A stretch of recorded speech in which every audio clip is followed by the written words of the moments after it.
We're finishing up our series, The Medium is the Message, talking about the book as a medium. You're going to enjoy my conversation with author and book coach Tiffany Hawk on this episode of the Speaking Your Brand podcast.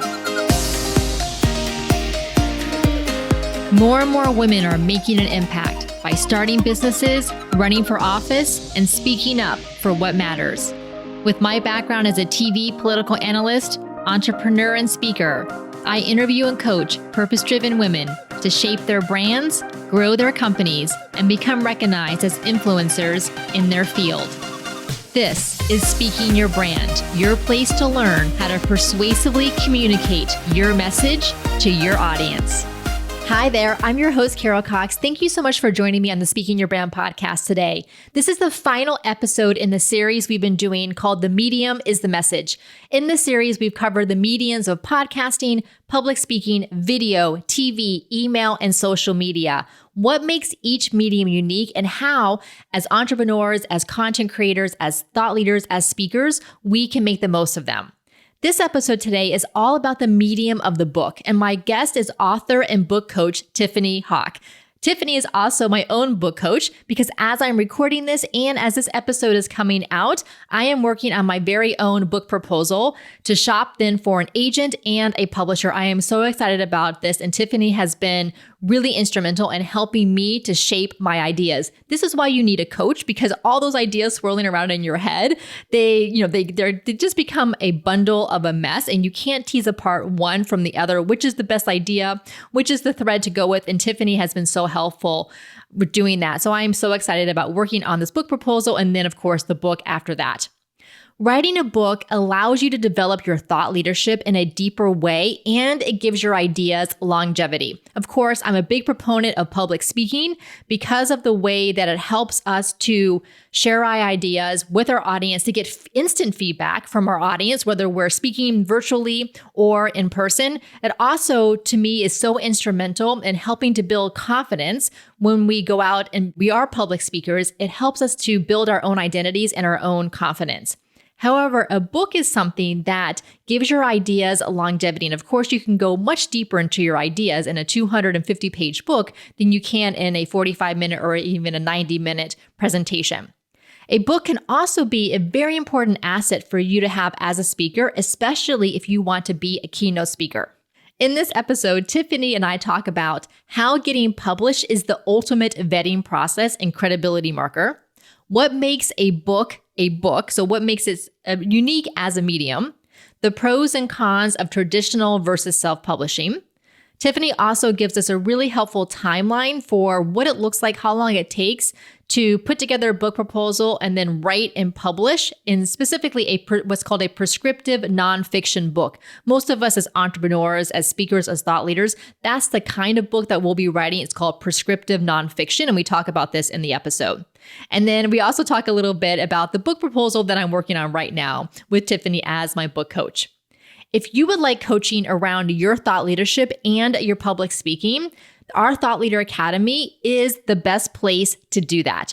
Our clients rate that it is the best coaching experience that they have ever had. The reason is because we've been so thoughtful and intentional about the women who come through the program and also about the way that we've structured the program to make sure that you get what you need through both the group Zoom calls so that you get peer feedback and support from the other women, but also the one-on-one coaching calls with us so that we can help you to tease apart your ideas. You can get all of the details about our Thought Leader Academy by going to speakingyourbrand.com/academy. Applications are open right now, and I invite you to submit your application. Just going through and answering the questions on the application form can give you a lot of clarity around your goals and what you're looking to do in 2022. Again, you can get all the details and apply by going to speakingyourbrand.com/academy. Now, let's get on with the show.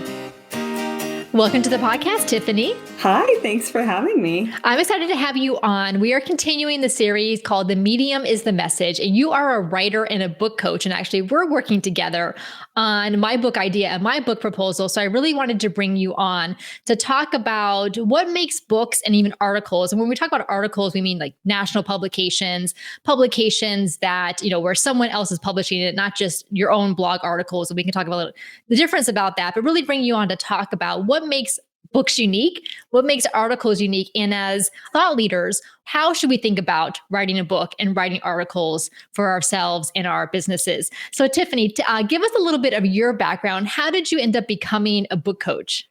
Oh, well, that's kind of two stories. Do you want me to talk about how I became a writer first and then how I became a book coach? Okay. Yes. So I actually, way back, was a flight attendant. Like after college, I had, like you, majored in history and I was dying to see the world. So I became a flight attendant for United. I was based in London for a few years and traveling all over. And it was the most amazing job. I absolutely loved it. And then 9/11 happened. That was a big thing at United, obviously.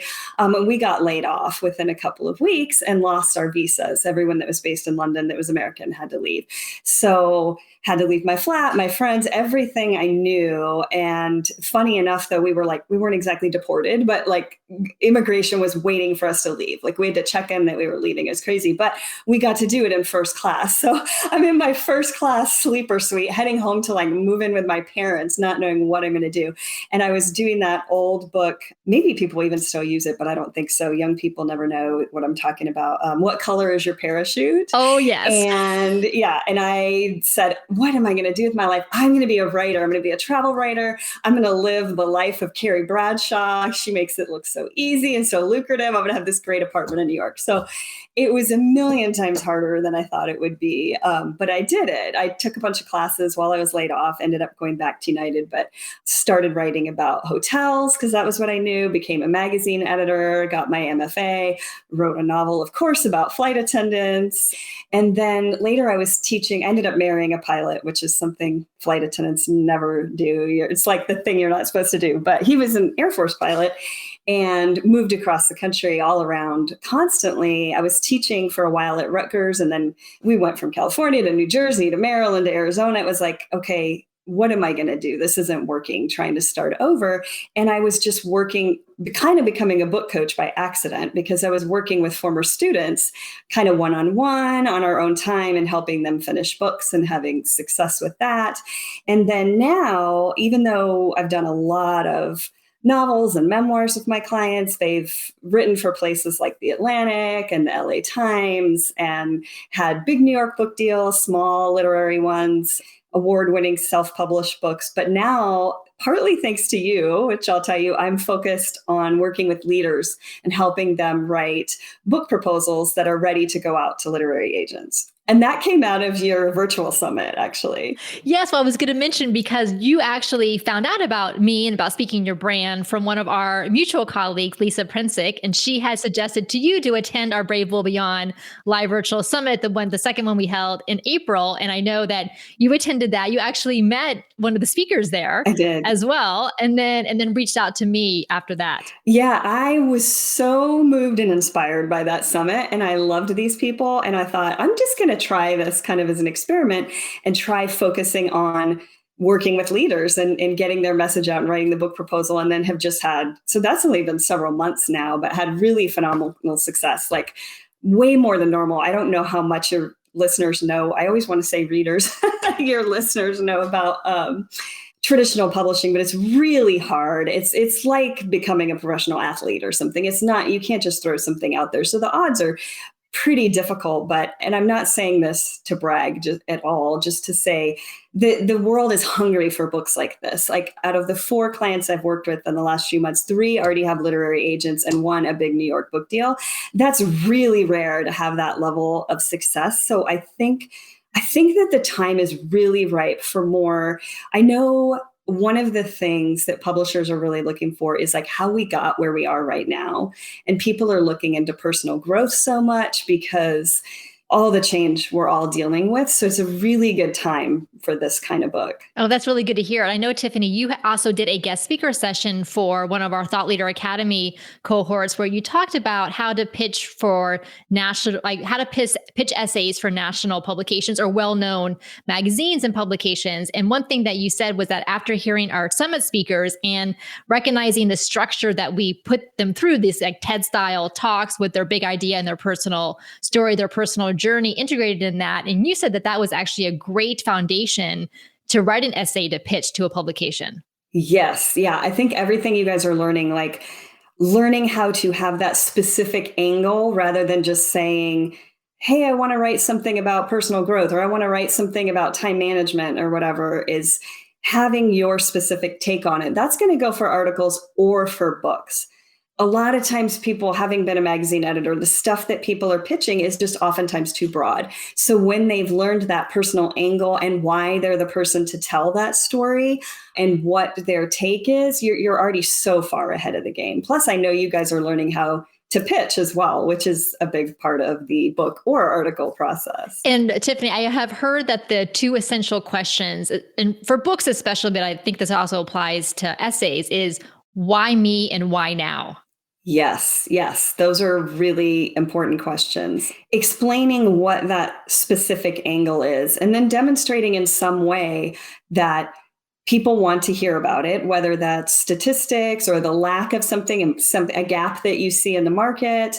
And then it could be an experience that you had that's unique that makes you the person to write it. It could be your expertise that makes you that person, or just that you have seen it in a different way than other people have, or have demonstrable results, just something that makes you something that other people aren't going to be giving them the exact same thing. Yeah, that makes a lot of sense. So Tiffany, let's talk a little bit about the ways that books and articles can be used for the different goals that we have. And so for our listeners, they are entrepreneurs or professionals in their career, but most of them, I think, are entrepreneurs. And they're probably within the first, 5 years or so of their business, at least their current business that they're doing. And of course, they're listening to Speaking Your Brand because they like public speaking, want to do more of it, want to get better at it. And so some of them may also like to write. Like I like to both speak and write both. And then so I'm sure some of our listeners are like that as well. And so I want to think about the different goals that we can have for, let's start first with essays and articles that are for publications that are out there. And so, the goals that we typically have when we think about different avenues of visibility are brand awareness. So getting people to know about who we are, what we do, lead generation, so attracting clients to us, and then also thought leadership. So where do you think, of those different goals, where do you think articles and essays fit in there? Okay, I'll take those a little bit separately, because I feel like lead generation is going to be different from brand awareness and thought leadership. For lead generation, I don't think you can beat having it on your site, like a blog post that somebody might be searching for, that you can then directly go to that opt-in, and people are going to remember your site and they're going to know who you are, get on your email list. When it comes to either a national publication like you're talking about, or even just a big blog with a lot of traffic, something that's respected, when it comes to brand awareness and thought leadership, that can be huge, because the biggest thing there, besides introducing you to a bigger audience, is that vetting. Like, you now have been seen as not a crazy person, someone that knows what they're talking about. And then when somebody does come to your site, whether it's directly from that place you wrote for or from Google, they automatically are going to trust you, because you've already got the weight of that other publication. But you might not get as many people clicking through. So it might not be your best directly for lead generation. That makes a lot of sense, Tiffany. And I think a lot about gatekeepers. And of course, what the internet has so famously or infamously done is eliminated the gatekeepers that have traditionally kept most of us, out of publications, out of, video, TV, radio, now podcasting and things like that. So back in the day, if you wanted to do a video, you had to get on TV. Now, of course, we have YouTube and we can TikTok and all of that. Same thing with radio and podcasting. And then think about writing and, blogs versus being selected. But to your point, it's the credentialing. And if you think back to this idea of the medium is the message, the medium of having a publication agree to publish your writing or to write about you, like as an interviewee, you're tied to now their brand, and they've almost like stamped you as credible because they've chosen you. Yes, and that can be really huge. That can just jump you up years of effort by having that. So then let's talk a little bit about then a book, because obviously, articles seem a lot more accessible to a lot of us. They're shorter, they kind of like just like one idea that you can write about. And it seems, at least for me, maybe I'm just speaking for myself, it seems very manageable to write an article or an essay, or even have an article written about you, about something that you've done. But let's think about a book. Like, what makes a book a book? Well, like you pointed out, length is part of it. Like I will admit, I have such a pet peeve when people are selling their ebook or whatever, and then it's like 20 pages. And I'm like, no, this is a brochure. This is not a book. Okay. So we're talking about for an adult book, no matter the genre, you're probably looking at 60,000 to 100,000 words or like 250 to 400 pages for a book. But the thing about that isn't just like padding it out and making it a whole bunch of blog posts that you just put together, but it's two things. It's having that depth and the cohesiveness of it. But one of the biggest secrets is having change. So whether it's a novel that you're talking about where the character starts off in one place, and we're talking about in the Western tradition, but if you're trying to get published in the West, this is kind of what is still being looked for.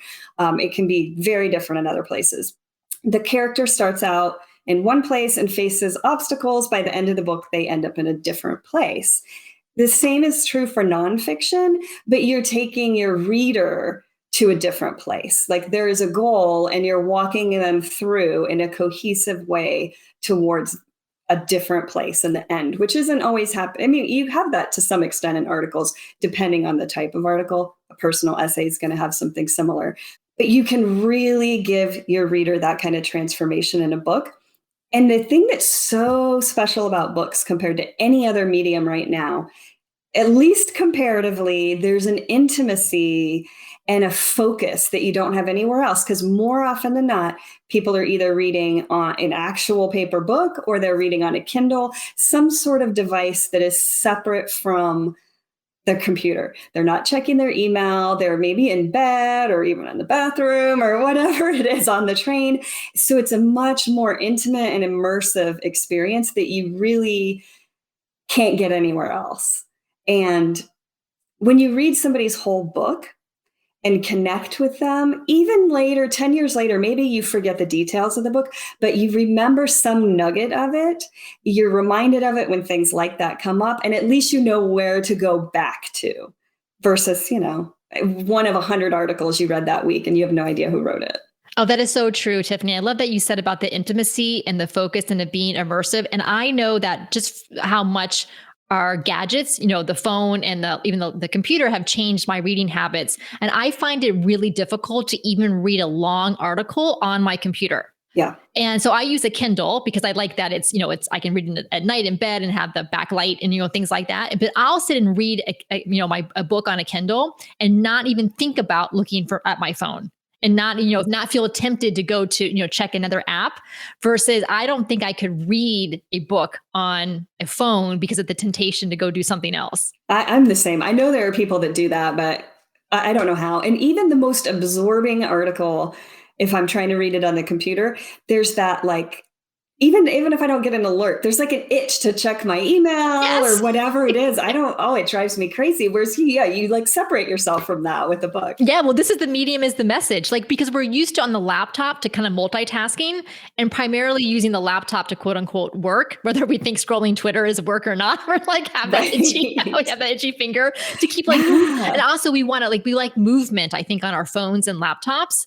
Right. So we're in our eyes, we're trained as humans to constantly look for movement. And I think that's what we're doing on those devices where I feel like with a book, whether it's paperback or a Kindle, we're used to having it be static. Yes. Yeah. And you also, I don't know the science of this. I should look into it, but you access a different part of your brain when you're reading on paper than you do when you're reading on a computer. And a Kindle is probably somewhere in between, but this is a little tip for all of your listeners as well. If you have something you want to try to, there's still always going to be typos, but if you want to make sure that it's as good as it can be, print it out. I hate how many trees I waste, but to really give feedback to my clients, I'm printing out everything they write because I know this from the magazine, you just don't see it on the screen. And as soon as you print it out, it's oh my gosh, that was I don't do that with my email list, and I'll send out a newsletter and be oh no, how did I miss that? Yes, no, that is so true. People point it out, man. They point it out to me. You call yourself an editor. It just shows that you're human and relatable, Tiffany. It's all good. You should plan. You should write back and be you know what? I planned that. Thank you so much for noticing the Easter egg that I put in my email newsletter. Oh, that's great. Okay. So you mentioned about traditional publishing, and traditional publishing, they are are definitely the gatekeepers. And, for good reason, because they obviously put money behind the authors that they choose to give contracts to. Can you tell us a little bit about how traditional publishing works as an author? What did that look like for you? What are there are different types of publishing houses, and then we'll compare that to self-publishing. It's a slow process. That's the first thing about traditional publishing. It really is slow. Depending on the type of your book you're writing, you might write the whole book or a book proposal. If we're talking about nonfiction, like an entrepreneur is writing something, what we call prescriptive nonfiction, that's like a how-to that's teaching someone something, you write a book proposal, which is part business plan, like what you're going to do for publicity and marketing and what the other competitive and complementary titles are so that we can see what's already been written, how this is different and fits into it. And then 1 to 3 sample chapters that go along with that. Then you're going to pitch literary agents. They're kind of the first line. And then those are the people that are going to represent you, and you don't pay them, but then they get a cut of your advance and your royalties, which I'll talk about in a minute later. So hopefully you find someone that's really invested in you and your book and your career, and it's a really good fit. And they know, the editors at the different publishing houses, that first of all, they are the editors, and I say editor, but like an acquiring editor is the person who buys the book at the publishing house. Usually they're also the person that then kind of does some editing and shepherds it through the process, but they want the book to be really good already by the time they get it. It's not like hiring a freelance editor. So your agent knows who to send it to at those publishing houses so that you're not sending it to the wrong people. And also they're not going to take your submission. By and large, very, very, very few publishers are going to take a submission from an author without an agent. So they're kind of your salesperson and your advocate. They fight for you. If your publisher tries to give you a bad cover, like happened with me, your agent goes to bat and you don't have to kind of mess up your relationship. And they know what they're doing with the contract and trying to get you more money. And then you get to the publishing house and you work with your editor there to, if you want a proposal to finish the book, or if you came in with a complete book like you would with novels for sure, and oftentimes with memoir. Memoir can kind of go either way on that, which is frustrating to people. But you will work with them. Usually it's about 1 to 2 years, a year and a half before you're actually in a bookstore. So you've got the first editor that helps you finish if you did it on proposal. Then you're going to get a copy editor and a proofreader. You're going to have the publicity and the marketing department working with you. You're going to have the designer coming up with the cover, trying to get blurbs, and then they're going to do the kind of pre-launch publicity. So it's a good at least year and a half, almost always, until a book is actually in a bookstore, even if you already had the publisher today. So sometimes people ask me how long it's going to take. It's like, well, you get an agent today and a publisher tomorrow, probably a year and a half, but it can take time to get to that place as well. Okay, so Tiffany, this is really good information to have. So then you kind of create your book proposal, you find a literary agent, and then they figure out which publishing houses are the best fit for your genre and who you are and all of that. Yeah, and I didn't go into it. So then you get an advance, which is a certain sum of money. You get that before you write the book or before the book comes out. Some of it, if it's a big advance, it might come out in installments. This is getting really complicated, but then you get royalties after you've earned back what they've paid you for the advance. That's kind of how that works. And so this is why a lot of publishers want their authors to have good size audiences already, or good size followings on social media or email lists, because they know that that's going to help them to get book sales, especially those pre-orders, I imagine. And then I'm sure it's a little bit more comforting to the author to know that they'll be able to get the book sales to recoup the advance through their royalties. Right. And you don't have to pay back your advance if you don't what's called earn out. You just don't start getting royalties until you have earned out. So you don't owe them money on that by any means. But yeah, having an audience is definitely going to help. It's not imperative. It depends how unique and special your subject is and who you are. But everything that you bring to the table in terms of how you're going to reach that audience is going to help. And for those of us who are speakers, also having a book is really good for attracting speaking engagement, speaking opportunities, because so many event organizers, conference organizers, they're probably looking at what books come out, what is the subject matter, who is this author, inviting them to speak. And then also I know that a lot of times as the speaker, you can negotiate along with your speaker fee sales of your book as well. So that can help. Yes, those really complement, because you're going to want to put all of your speaking engagements in your marketing section of your book proposal, because your speaking is going to help you sell your book. Having your book is going to help you with the speaking. And having the book is also really going to help you with media as well. It's kind of funny how much, whether it's TV or a magazine or a newspaper, whoever they want to interview, how much relies on having this little bit of a thing that they can call you an expert or have a reason for having you on. Like, I have the perfect example. So my novel was about flight attendants. At this point, I have not been a flight attendant for well more than 10 years. I still constantly get called by CNN and Fox. And anytime there's like an aviation story, they want me to go on. And I say, I can't. I haven't done this in more than a decade. How about I put you in touch with an actual flight attendant? Well, they don't want to talk to an actual flight attendant. They want to talk to somebody that they can have something by your name to show that they've found the right person to talk to, not just any random person. So, I try to put them in touch with other flight attendants who also have a book or a speaking career or a blog or something like that. But once you get in there as their contact because of your book, it can happen with self-publishing. Traditional publishing is going to make it even more likely because of that vetting factor. But it's your calling card. It's your thing that allows people to include you. Oh, that is so true, Tiffany. The reason I became a political analyst on TV news back in 2005 is because I was chairperson of my local Democratic Party. So I had the title, I had done media outreach. So they brought me on, did that for 2 years as the chairperson, was no longer the chairperson. And now 15 plus years later, they still call me back, even though I don't have that role anymore. And I actually don't have any role right now in local politics. But because they have my number, they've already, vetted me in a sense, and they know that I'm going to deliver the sound bites that they need. Yeah. So that's for those of you listening, like there are so many ways to get good opportunities. And it's a matter, start thinking about how you can put yourself out there. And especially with some type of title, whether it's author or in a community organization, if you're the head person, even something like that can help. Absolutely. I know that you and I are working together on my book proposal, and we are going to shop it to some literary agents and perhaps have it get picked up by a traditional publisher. I love that you're putting this out there publicly. Oh, totally. I did that. It was so stressful. I had a New York Times story, and in the bio, I said that, it was a modern love story. So it was about meeting my husband. And in the bio, I put something about we were going to try starting a family, and I had just finished my book. And then 2 years later, I'm not pregnant, and my agent hasn't sold my book yet. And it was like, what did I do? But then it all happened. Maybe it just will happen on a different timeline. Yes. So I love that you're doing I need that. public accountability. It's all good. Yeah.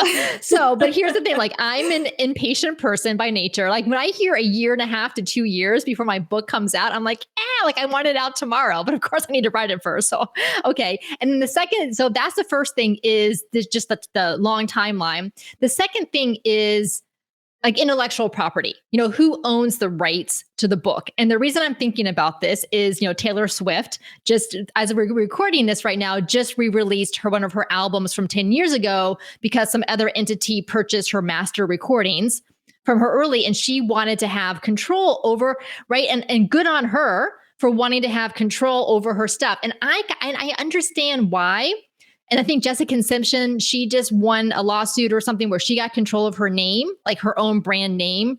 Again, like there's so many, and we see this a lot with women, especially celebrities who early in their careers have to give up so much. They don't know it was like par for the course. This is what everyone does. They give up so much and then they struggle to get it back. Now, I'm not equating that with being an author or traditional publishing.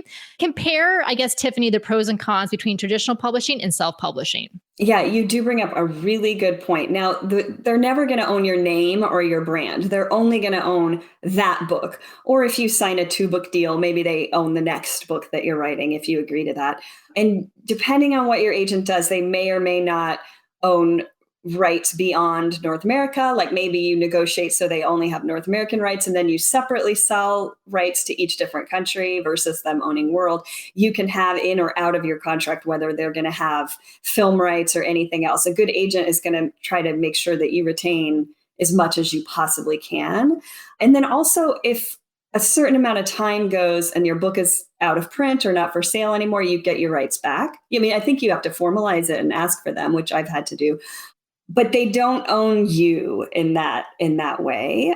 Now, self-publishing, you are usually going to own your rights. Be very, very careful if you're considering like a hybrid company that you're paying them. There's several of these. I don't quite understand how this works, but you pay them for everything versus a traditional publisher. They pay for the marketing, the design, the printing, they pay for everything. You pay a company and then they own the rights. I know a few companies like that, and I don't like that model at all. I feel like if you're paying for the printing and the design and the editing and the proofreading and every single thing, why are they owning the rights? I don't understand this. So keep your eye out for that model if you're going through a company that helps you self-publish. So yes, you do own your rights, but it's really hard to successfully self-publish a book.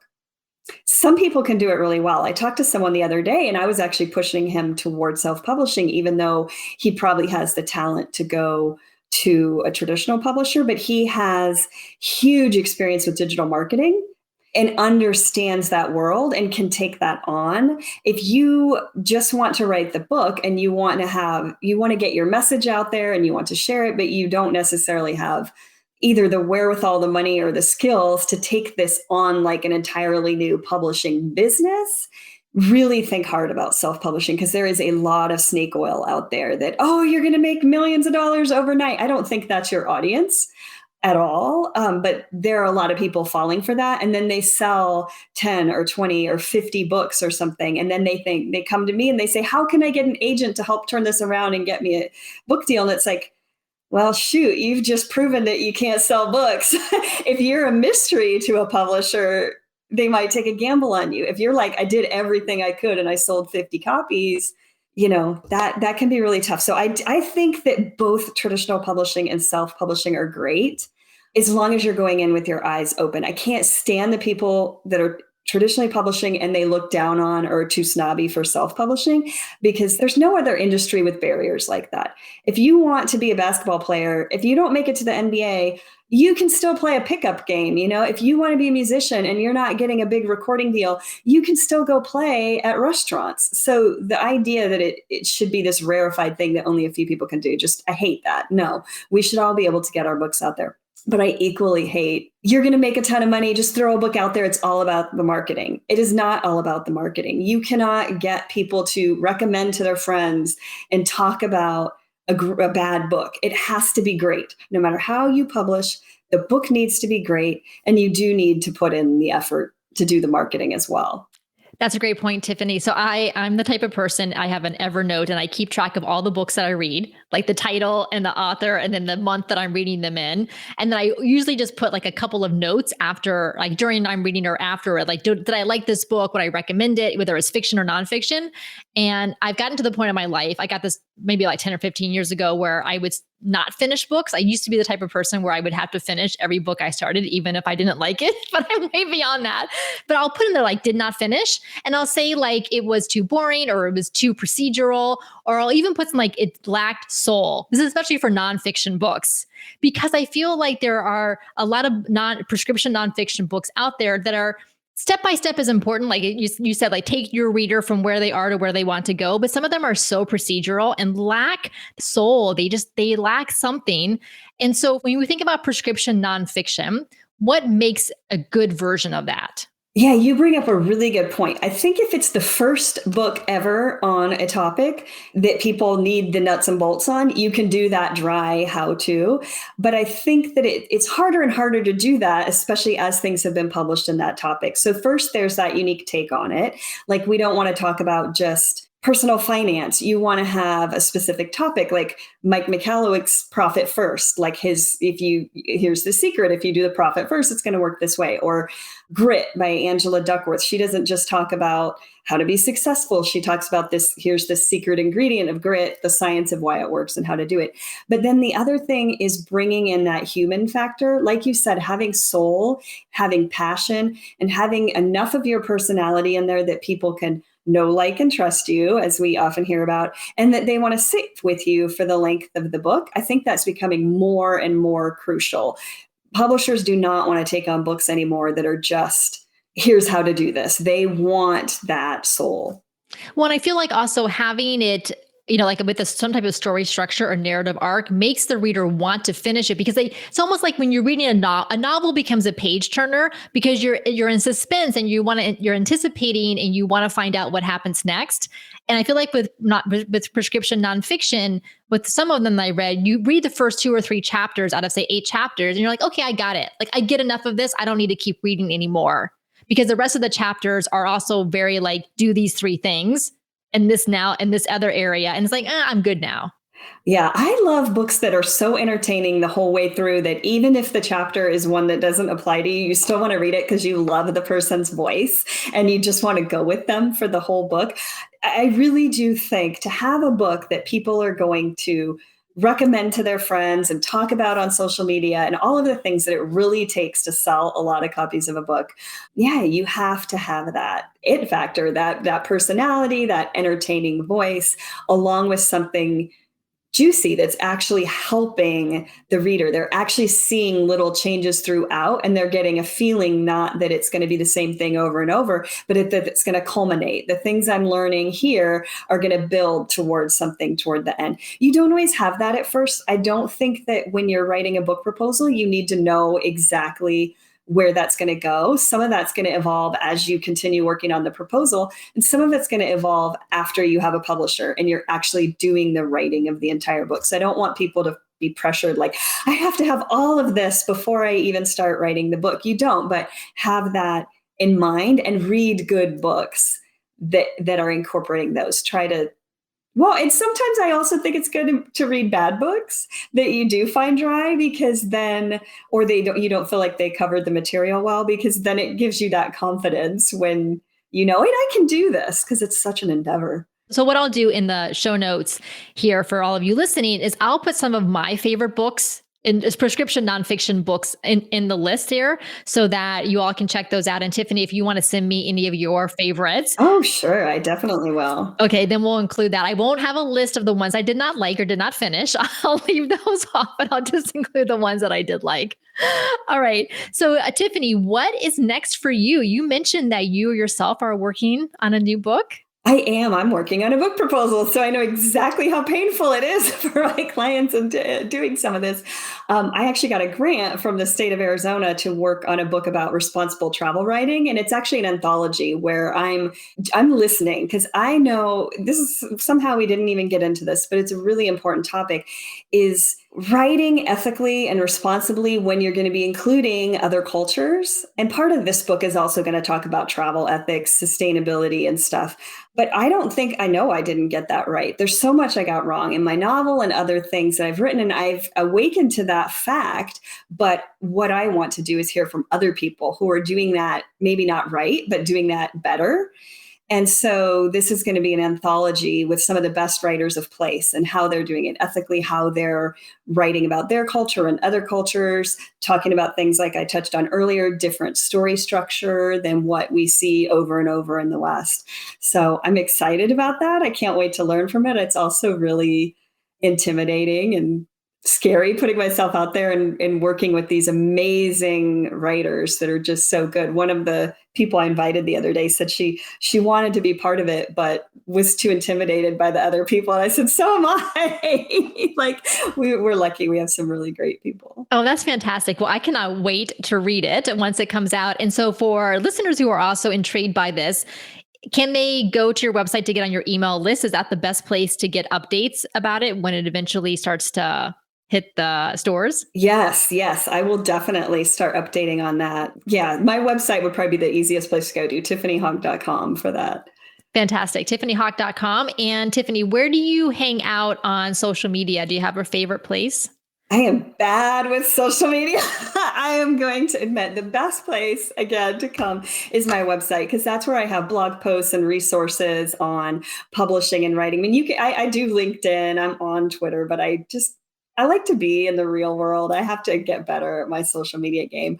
But on my website, I do have a lot of resources that your listeners might like. And I have one that I think would be really good for your audience, because it takes some effort, but it's an assessment and a worksheet that will help you figure out how good your book idea is and are you ready to be an author. So you'll do a little bit of work to go through this assessment, but then you'll kind of know where you stand, and then based on your score, what your next step should be if it's something that you can pursue. And that would be at tiffanyhawk.com/idea.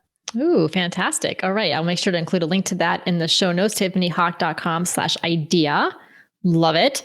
Tiffany, thank you so much for coming on the Speaking Your Brand podcast. I have so appreciate all of these fantastic tidbits that you have given us. I know I have learned a lot. And for those of you listening, I know again that you are entrepreneurs and speakers. Definitely start doing some writing if it's something that's of interest to you and that you enjoy doing, because it is a great way to get your ideas out there in a different format than you do with social media or speaking or video. Writing for me really allows me to formulate my ideas in a deeper way. I love testing ideas on the podcast, doing solo episodes and talking about new ideas. But I know for me, writing is a way for me to go further in depth than I do, say, on the podcast. Thank you, Carol. It was great being here.